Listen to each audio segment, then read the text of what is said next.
Ice cream చల్లన ఐరావతం తెల్లన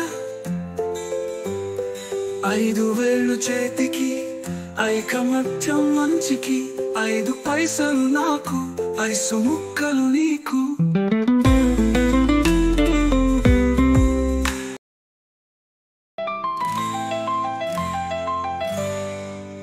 ice cream చల్లన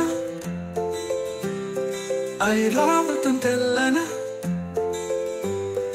5,000 చేతికి ఐకమత్యం మంచికి 5 పైసలు నాకు 5 ముక్కలు నీకు.